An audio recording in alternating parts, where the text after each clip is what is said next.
তোমার মতো কুন্নি শাশুড়ি ভগবান যেন কোনো বৌমাকে না দেয়। কুন্নি আমি না তুমি? সেই জন্য শাশুড়িকে মা ভাবতে পারোনি কোনোদিনও। মা হওয়ার যোগ্যতা আছে তোমার? তাহলে তোমার মাকে গিয়ে জিজ্ঞাসা করো তার মা হবার যোগ্যতা আছে কিনা। আপনার এত বড় সাহস, আপনি আমার মা তুলে কথা বললেন?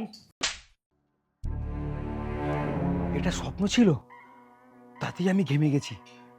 এটা যদি বাস্তবে হয়। বাবু, এদিকে একবার আয় তো। পবিত্র, একবার আমার কাছে এসো, কথা আছে। স্বপ্নটা কি এবার সত্যি হয়ে যাবে? বাবু, হ্যাঁ মা, আসছি।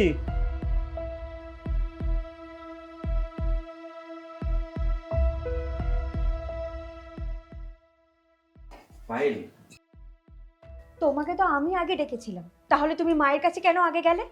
আমার থেকে তোমার মা আগে তোমার কাছে, তাই তো? এতে আগে পরের কি আছে? তোমরা দুজনেই আমার চোখের সমান।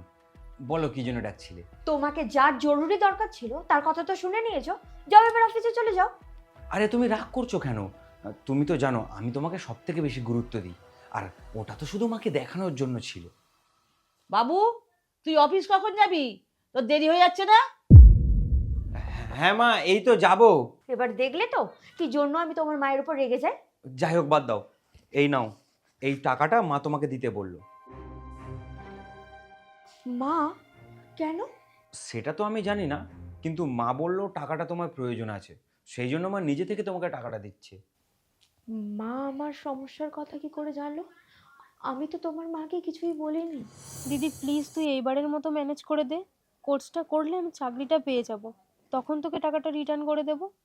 তুই তো জানিস বিয়ের সময় এই বাড়িতে আমি খালি হাতে এসেছি, তারপরে ওদেরকে কি করে বলবো বলতো যে আমার বাপের বাড়িতে টাকার প্রয়োজন আছে? ওরা কি ভাববে বলতো?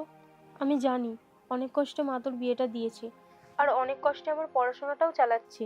মায়ের এখন এতটাই শরীর খারাপ যে মা কোনো কাজই করতে পারে না। আমি সবই বুঝতে পারছি বোন, কিন্তু তুইও একবার আমার দিকটা ভাব। আমি কি মুখ নিয়ে পবিত্রকে বলবো টাকার কথা? তোকে আমি রিকোয়েস্ট করছি, এই কোর্সটা মিস হয়ে গেলে আমার আর চাকরি পাওয়াটাই হবে না।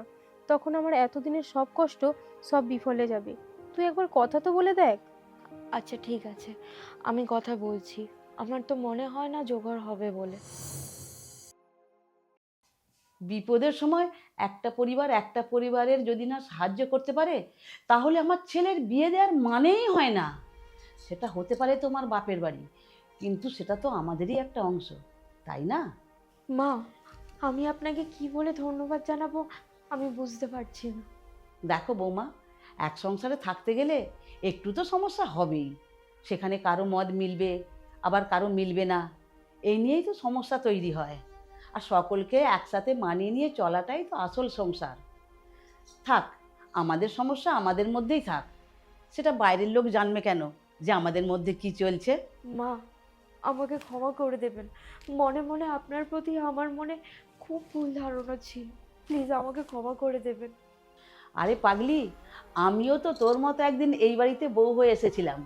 তখন আমার শাশুড়ির সাথে আমার মতের মিল হতো না, কিন্তু আমি যখন কোনো বিপদে থাকতাম আমার শাশুড়ি আমায় সাহায্য করতো।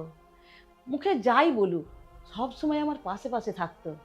আর আজ আজ আমিও তোকে তাই করছি।